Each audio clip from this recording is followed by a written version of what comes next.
Kunon adalah seorang anak laki-laki yang lahir di dunia fantasi. Di wajahnya terdapat bekas luka pahlawan yang sangat langka, peninggalan seorang ksatria suci. Namun, harga yang harus ia bayar sangat besar, ia kehilangan penglihatannya untuk selamanya.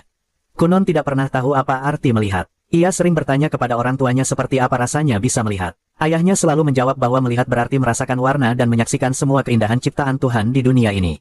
Menurut ayahnya, kemampuan itu sangat penting jika seseorang ingin menemukan penjahat God yang hebat.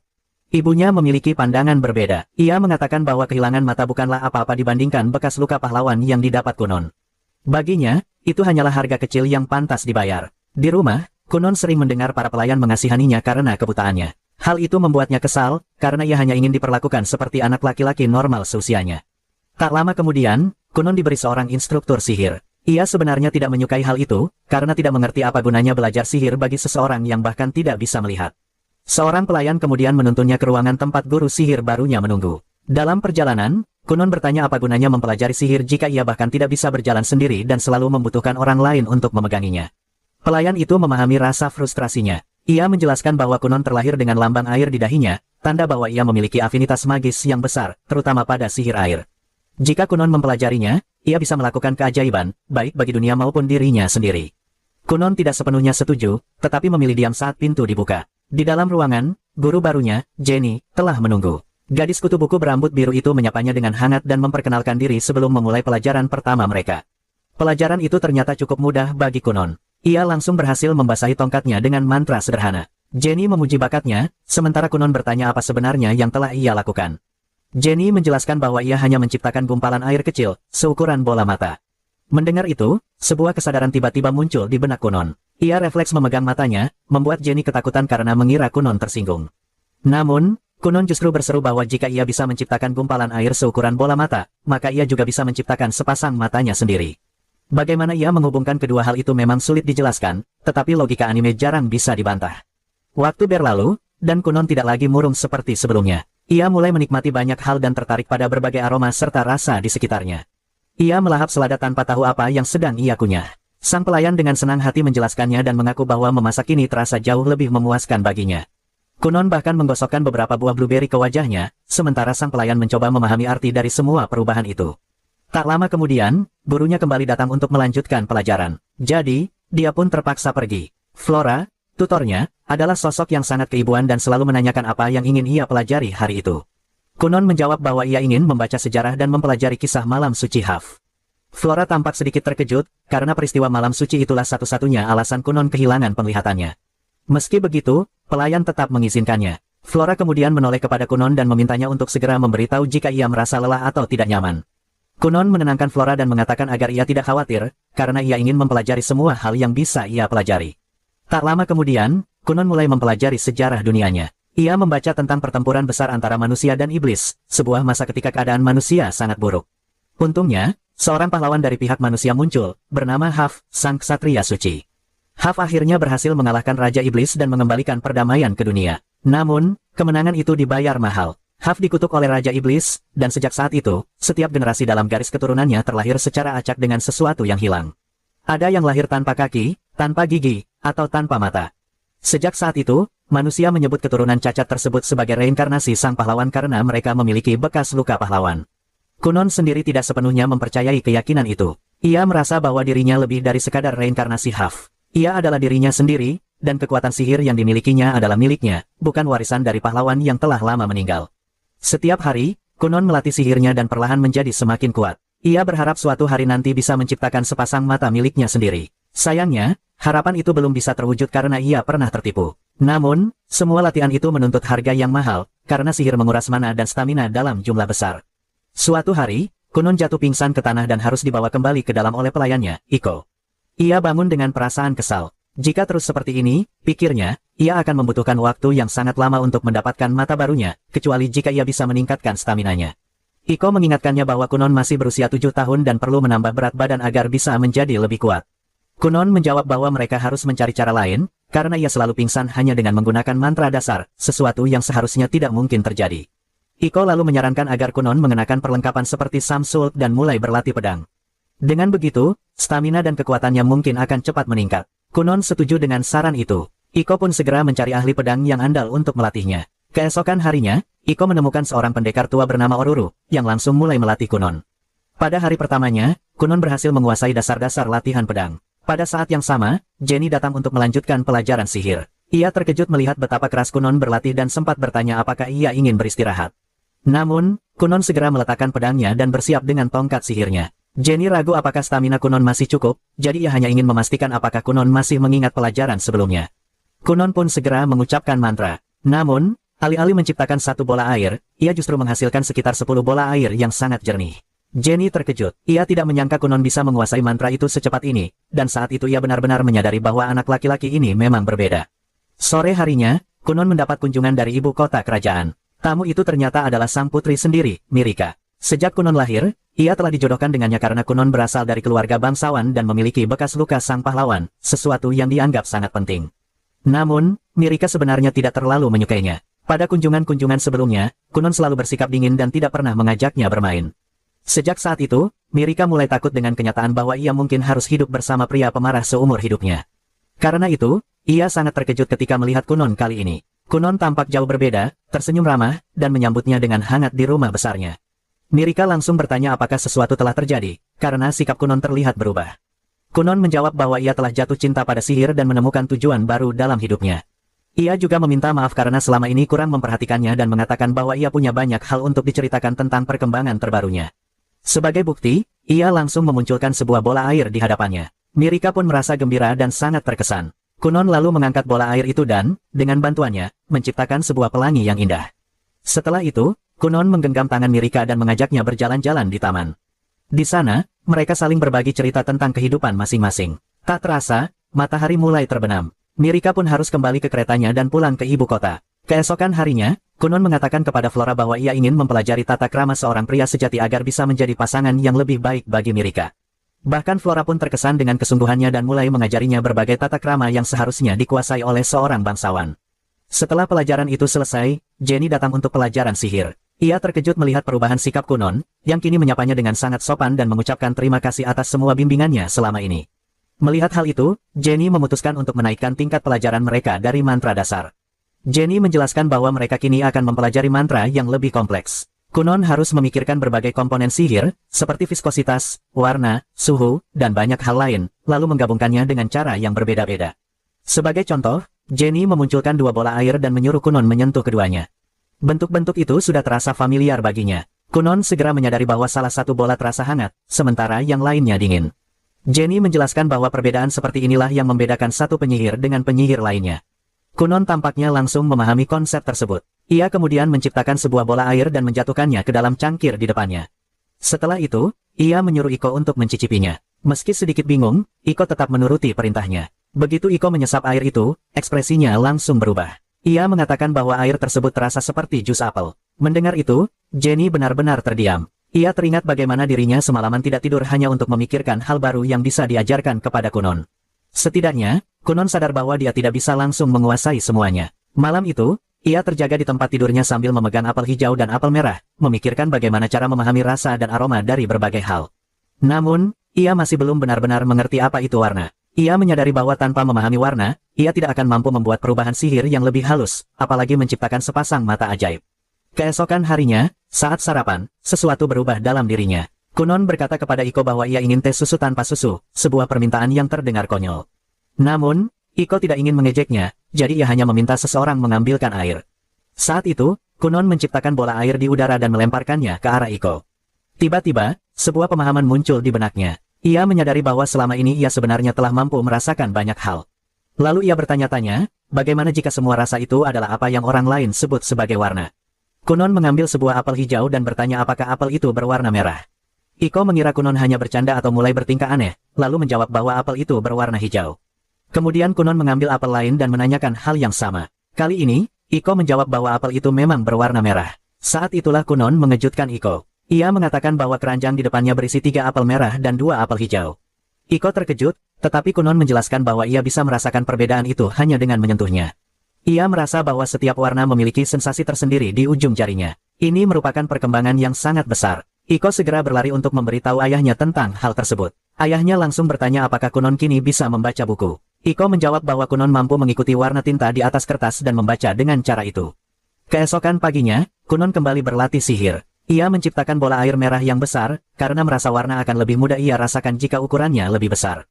Namun, tepat saat itu ibunya memanggilnya. Konsentrasinya buyar, dan bola air itu jatuh menimpa mereka, membasahi tubuh mereka dengan cairan merah. Ibunya langsung pingsan, mengira putra kesayangannya telah terluka parah dan berlumuran darah. Kunon kebingungan, sampai Iko menjelaskan bahwa darah memang berwarna merah, dan itulah sebabnya ibunya sangat ketakutan. Dari kejauhan, Jenny mengamati semua itu. Ia merasa kemampuan Kunon telah melampaui apapun yang pernah ia lihat sebelumnya. Dalam hati, ia bertanya-tanya apakah anak laki-laki ini memiliki potensi untuk meraih gelar tertinggi dan menjadi penyihir biru langit.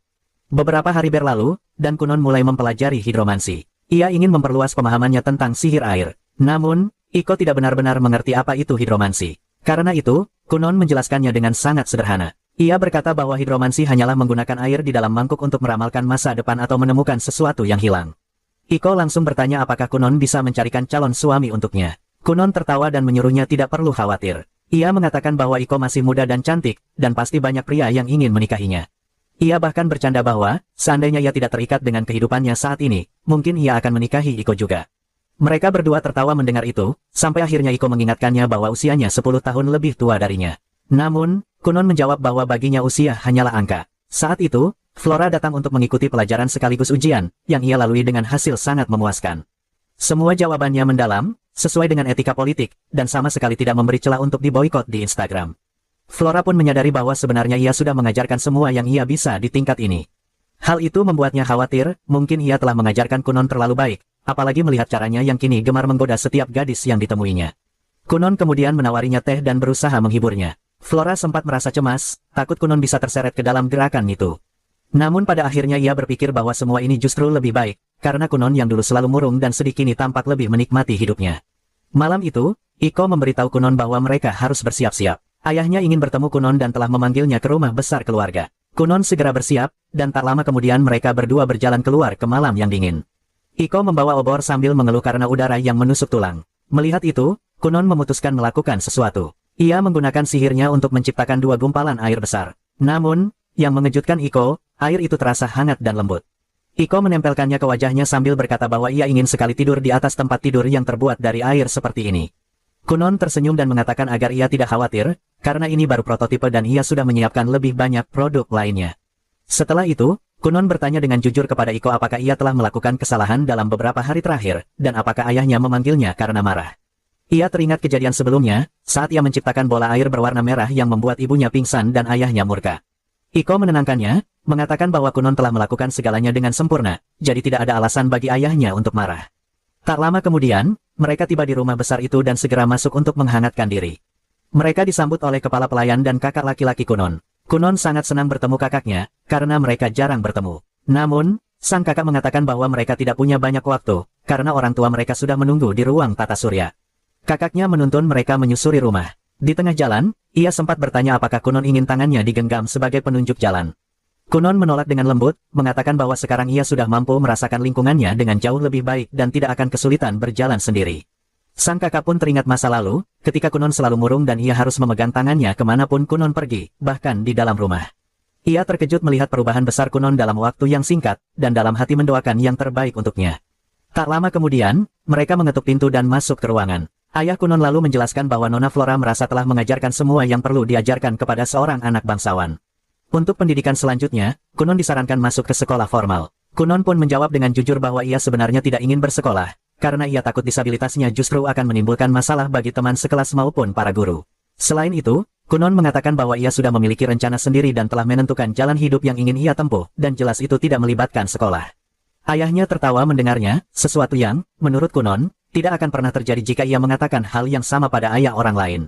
Ayahnya berpendapat bahwa pendidikan formal sebenarnya hanya ditujukan bagi orang biasa. Namun, karena hukum mewajibkan semua bangsawan untuk menempuh pendidikan, ia harus meminta izin raja agar Kunon mendapat pengecualian. Kunon menanggapi dengan bercanda bahwa ia sudah bisa mencium bau nepotisme. Ayahnya langsung menyuruhnya diam dan menerima apa yang sudah disiapkan tanpa bersikap terlalu oke. Setelah itu, Kunon beralih ke tujuan utamanya dan mulai menanyakan uang sakunya. Ia merasa pantas mendapatkan kenaikan karena sudah bekerja sangat keras. Namun ayahnya menolak mentah-mentah. Ia berkata bahwa jika Kunon kembali berulah seperti insiden darah di kebun, uang sakunya akan dipotong selama 6 bulan penuh. Ibunya segera menyela untuk mengalihkan pembicaraan dan mengembalikan suasana ke jalur semula. Ayahnya lalu mengingat alasan utama ia memanggil Kunon. Ia mengatakan bahwa meskipun ia setuju dengan keputusan Kunon untuk tidak bersekolah, Kunon tetap harus memikirkan masa depannya bersama Putri Mirika.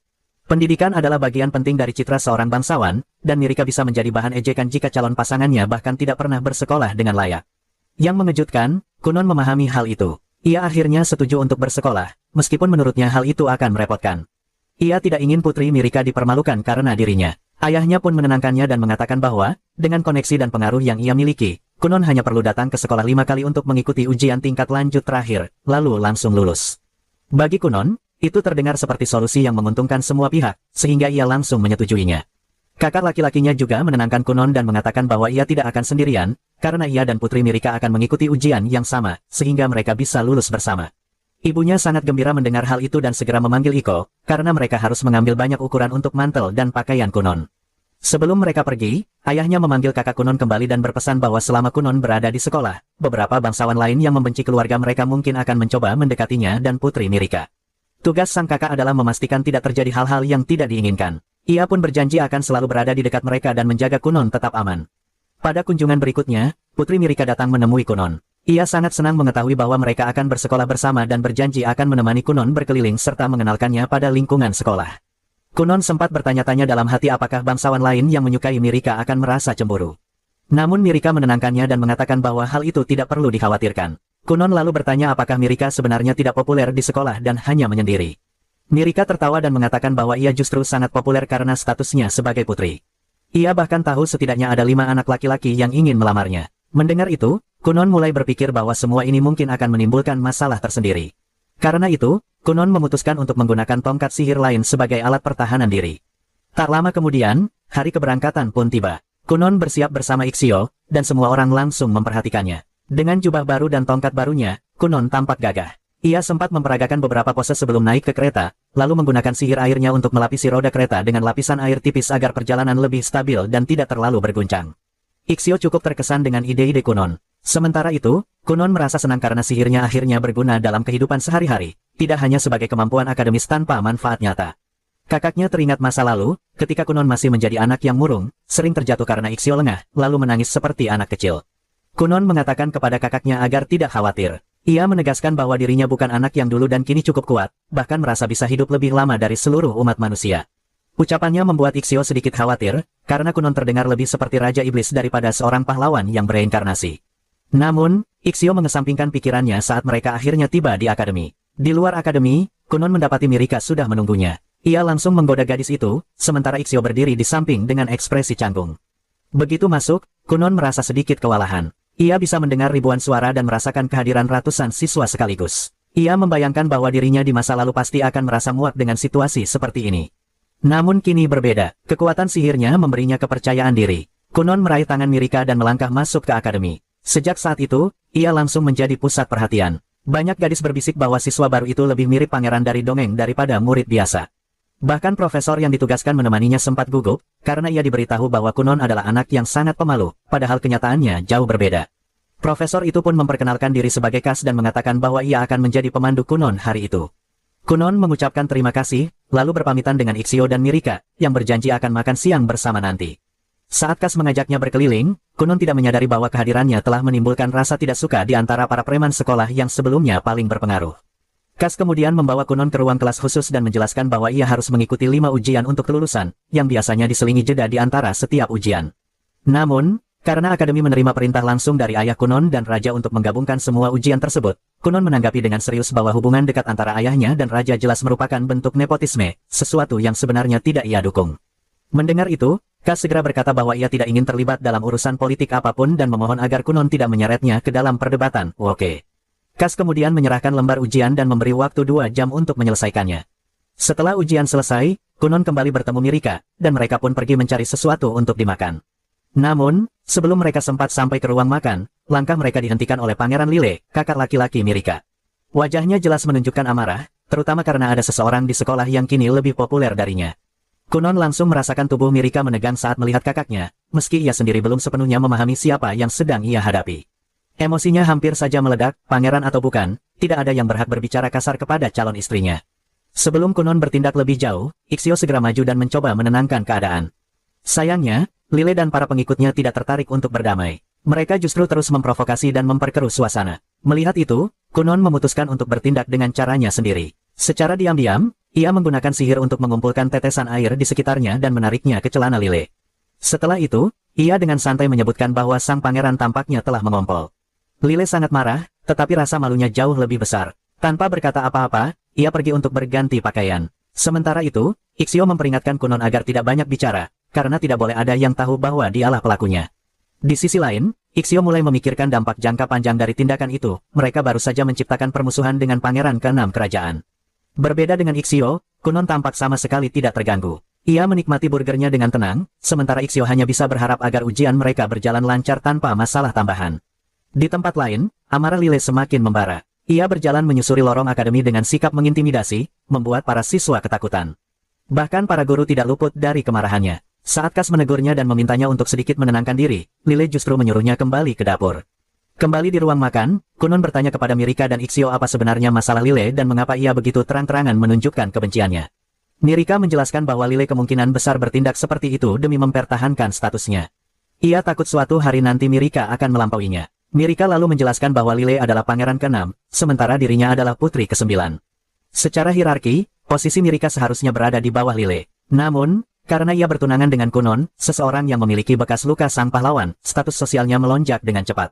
Sejak Kunon melakukan debut sosialnya, posisi mereka berdua kini bahkan lebih tinggi daripada Lile. Hal itulah yang membuat Lile panik dan berusaha keras agar tetap terlihat penting. Kunon menganggap semua urusan politik itu melelahkan dan membosankan. Mirika kemudian mengatakan bahwa bahkan jika Kunon bukan seorang penyihir atau pemilik bekas luka suci, ia tetap akan senang bertunangan dengannya. Kunon membalas dengan senyum dan rayuan, mengatakan bahwa ia juga merasa bahagia bertunangan dengannya. Ia bahkan berkata bahwa suatu hari nanti ia akan berlutut di hadapan ayah Mirika sebagai tanda terima kasih, meski ia menegaskan tidak akan pernah berlutut di hadapan pria lain lagi. Setelah itu, Kunon menyebutkan bahwa mungkin ia sebaiknya meminta maaf kepada Pangeran Lile atas kejadian tadi. Namun, baik Ixio maupun Mirika langsung melarangnya keras-keras. Menurut mereka, itu adalah ide yang jauh lebih buruk daripada berkencan dengan seseorang yang masih berteman dekat dengan mantannya. Tak lama kemudian, tibalah saat ujian akhir Kunon. Sebelum hari itu, ia berlatih sihir bersama Jenny. Seperti biasa, Kunon memunculkan gumpalan air, lalu Jenny memintanya untuk mengubah sensasinya hari itu. Kunon segera membekukan gumpalan tersebut. Saat Jenny menyentuhnya, ia mengatakan bahwa rasanya seperti apel, sesuatu yang sebenarnya tidak masuk akal, tetapi bagi seorang kutu buku, penilaian seperti itu selalu dianggap benar. Jenny kemudian menyuruh Kunon menyentuh berbagai benda agar ia memahami beragam sensasi, lalu menggunakan pengalaman itu untuk mengembangkan sihirnya lebih jauh. Namun, alih-alih memanfaatkan kesempatan tersebut untuk bercanda atau bersantai di rerumputan, Kunon justru langsung menunggang kuda begitu mereka tiba di sekolah. Ixio yang melihatnya keluar tampak terkejut dengan tingkah Kunon yang mencurigakan, tetapi akhirnya memilih membiarkannya. Tak lama setelah itu, Mirika datang berlari menyambut mereka. Kunon langsung bersikap sangat dramatis, mengatakan bahwa karena ini hari terakhirnya, ia akan menemuinya di sekolah, seolah-olah dunia akan berakhir setelah hari itu. Kunon kemudian masuk ke dalam gedung, tempat Kas memberitahunya bahwa ia akan mengikuti ujian akhir bersama siswa lainnya. Kunon terkejut, tetapi justru merasa senang, karena ini adalah pertama kalinya ia benar-benar merasakan kehidupan sekolah yang sesungguhnya. Ia lalu menoleh ke Kas dan mengatakan bahwa ia akan merindukan waktu-waktu berdua mereka di ruang khusus ujian. Kas tidak terlalu terusik oleh ucapan yang kurang pantas itu dan hanya mengatakan bahwa ia akan mengawasi Kunon serta mendoakan yang terbaik untuk ujiannya. Ixio berkomentar bahwa Kunon tampaknya menjadi sangat dekat dengan Kas. Kunon membenarkannya dan berkata bahwa mereka sering mengobrol selama sesi ujian. Ia bahkan menceritakan bagaimana Kas dulu mengikuti ujian untuk menjadi guru bersama seorang pria yang ia sukai. Namun, pria itu gagal, sementara Kas lulus. Kini Kas menjadi guru, sedangkan pria tersebut menganggur dan tidak tahu harus berbuat apa dengan hidupnya. Mendengar cerita itu, baik Ixio maupun Mirika merasa sedikit khawatir dengan kesehatan mental Kas, mengingat topik-topik berat yang ia bahas dengan seorang anak. Namun pembicaraan mereka terhenti ketika beberapa siswa lain menghampiri karena penasaran dengan Kunon. Atas arahan Kas, Kunon memperkenalkan dirinya sebagai tunangan Mirika dan adik laki-laki Ixio. Entah mengapa, semua orang langsung terkesan padanya. Kunon kemudian berkata bahwa ia senang melihat tunangannya dan kakak laki-lakinya ternyata memiliki teman, karena sebelumnya tidak ada yang mendekati mereka dan ia sempat mengira mereka kesepian. Ixio segera menegur Kunon agar tidak meremehkan orang lain seperti itu. Mirika pun merasa malu dan menjelaskan bahwa ia memang sengaja meminta teman-temannya untuk memberinya ruang, agar ia bisa menghabiskan lebih banyak waktu bersama Kunon. Menyadari hal itu, Kunon segera meminta maaf dan mengatakan bahwa ia senang karena mereka semua memiliki teman. Ia menambahkan bahwa ia tidak berani langsung menanyakan apakah mereka penyendiri, karena hal itu tidak sopan, dan ibunya tidak pernah membesarkannya menjadi anak yang tidak tahu etika. Ia bahkan hampir mengatakan bahwa tidak apa-apa jika tidak punya teman, sambil berpura-pura bahwa nasibnya jauh lebih buruk untuk membangkitkan simpati. Semua orang percaya pada akting Kunon. Namun Mirika tahu betul bahwa Kunon sebenarnya tidak memiliki masalah hidup tanpa teman, dan ia pun menegaskannya. Tak lama kemudian, ujian pun dimulai. Kas menyuruh Kunon berhenti memainkan merpati itu dan segera duduk di tempatnya. Mirika mulai menuntunnya ke kursinya, tetapi tiba-tiba Lile datang dan mendorong mereka berdua menjauh. Lile marah karena kabar tentang insiden pernikahan celana panjang baru-baru ini telah sampai ke istana. Bahkan para pelayan membicarakannya di belakangnya. Ia merasa semua orang di ruangan itu sama saja, bergosip di belakangnya karena tidak punya nyali untuk mengatakan apapun langsung di depannya. Amarahnya memuncak hingga ia mengepalkan tinjunya. Namun, Kunon tiba-tiba meraih tangan Lile dan memperkenalkan dirinya. Ia berkata bahwa beberapa hari lalu ia belum sempat menyapanya dengan baik, dan ia benar-benar ingin menjalin hubungan yang baik dengan saudara iparnya. Seluruh kelas terkejut, tidak ada seorang pun yang berani mendekati Lile, kecuali beberapa penjilat. Ini juga pertama kalinya seseorang menyapanya dengan cara seperti itu, membuat Lile kebingungan dan tidak tahu bagaimana harus bereaksi. Kunon menggenggam tangannya dengan kuat, dan meskipun Lile berusaha sekuat tenaga, ia tidak mampu melepaskan diri. Dengan sikap sangat sadar sosial, Lile berkata bahwa ia tidak pernah memberi izin kepada Kunon untuk memegang tangannya atau berbicara dengannya. Namun Kunon sama sekali mengabaikan pernyataan itu. Ia justru memuji tangan Lile yang terlihat sangat jantan dan mengatakan bahwa ia ingin tangan itu melingkari lehernya. Ucapan itu terlalu berlebihan bagi Lile. Ia langsung menoleh ke Mirika dan menanyakan apa sebenarnya yang terjadi dengan calon suaminya. Alih-alih menjawab, Mirika justru tertawa, karena ia tidak pernah membayangkan Lile bisa tersipu malu seperti itu.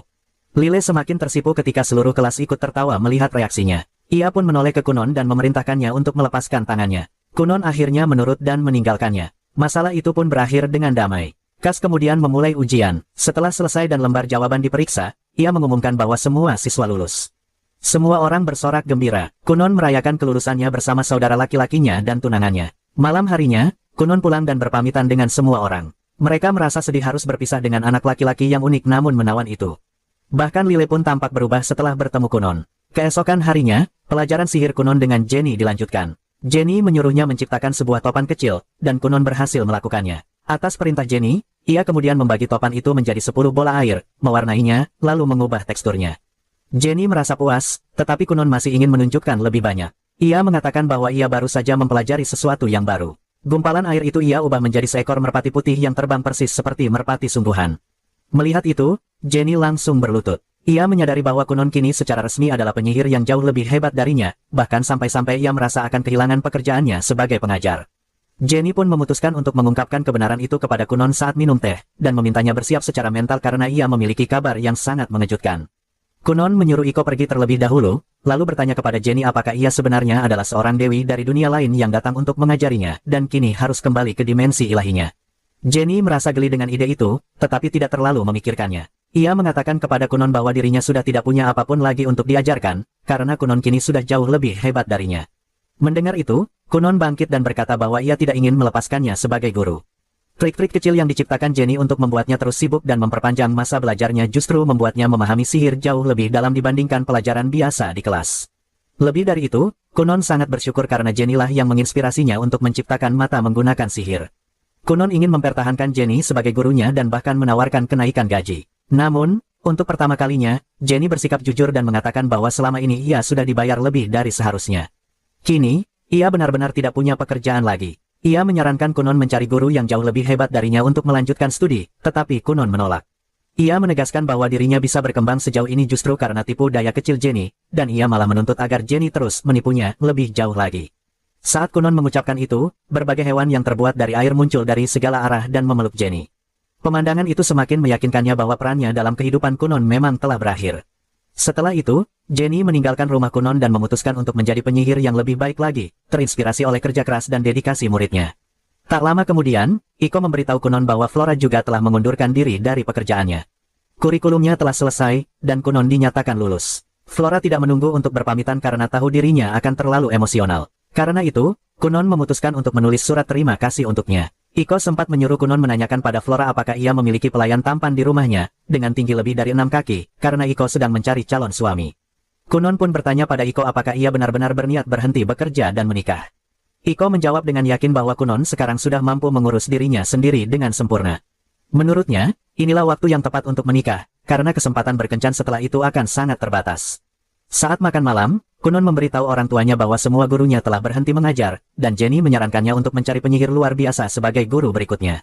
Lalu Kunon bertanya kepada ayahnya apa gunanya menjadi sahabat terbaik raja jika ia bahkan tidak bisa melakukan hal sekecil ini. Ayah Kunon menjelaskan bahwa hanya raja dan orang-orang yang diberi wewenang langsung olehnya yang dapat bertemu dengan para penyihir kerajaan. Mereka jarang meninggalkan kastil dan tidak berinteraksi dengan rakyat biasa. Kini Kunon memahami dilema itu dan sudah menyiapkan solusinya. Ia mengatakan kepada ayahnya bahwa lain kali, saat ayahnya pergi menemui raja, ia ingin ikut ke istana.